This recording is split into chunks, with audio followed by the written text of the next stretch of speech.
विद्या बड़ी या बुद्धि। ब्राह्मण के 4 पुत्र थे। उनमें परस्पर गहरी मित्रता थी। चारों में से 3 शास्त्रों में पारंगत थे, लेकिन उनमें बुद्धि का अभाव था। चौथे ने शास्त्रों का अध्ययन तो नहीं किया था, लेकिन वह था बड़ा बुद्धिमान। एक बार चारों भाइयों ने परदेश जाकर अपनी अपनी विद्या के प्रभाव से धन अर्जित करने का विचार किया।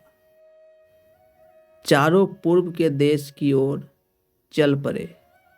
रास्ते में सबसे बड़े भाई ने कहा, हमारा चौथा भाई तो निरा अनपढ़ है। राजा सदा विद्वान व्यक्ति का ही सत्कार करते हैं। केवल बुद्धि से तो कुछ मिलता नहीं।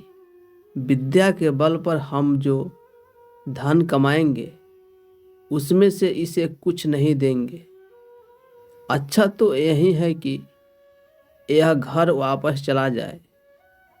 दूसरे भाई का विचार भी यही था, किंतु तीसरे भाई ने उनका विरोध किया।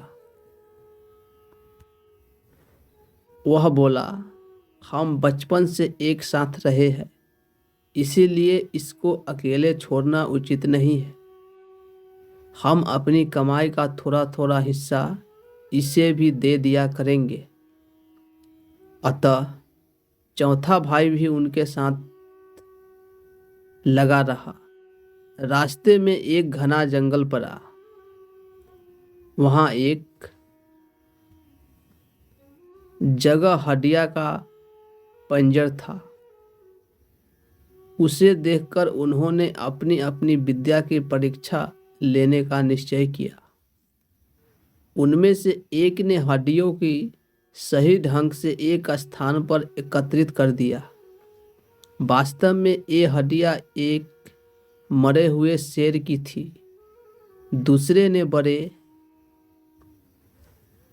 कौशल से हड्डियों के पंजर पर मांस एवं खाल का आवरण चढ़ा दिया। उनमें उसमें रक्त का संचार भी कर दिया। तीसरा उसमें प्राण डालकर उसे जीवित करने ही वाला था कि चौथे भाई ने उसको रोकते हुए कहा, तुमने अपनी विद्या से यदि इसे जीवित कर दिया तो यह हम सभी को जान से मार देगा। तीसरे भाई ने कहा, तू तो मूर्ख है। मैं अपनी विद्या का प्रयोग अवश्य करूंगा और उसका फल भी देखूंगा।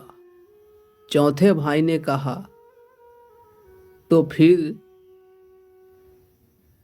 थोड़ी देर रुको, मैं इस पेड़ पर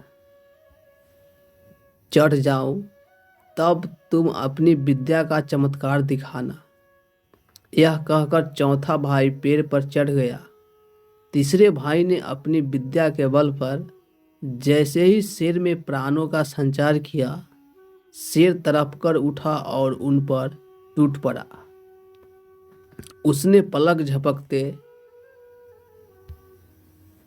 ही तीनों अभिमानी विद्वानों को मार डाला और गरजता हुआ चला गया।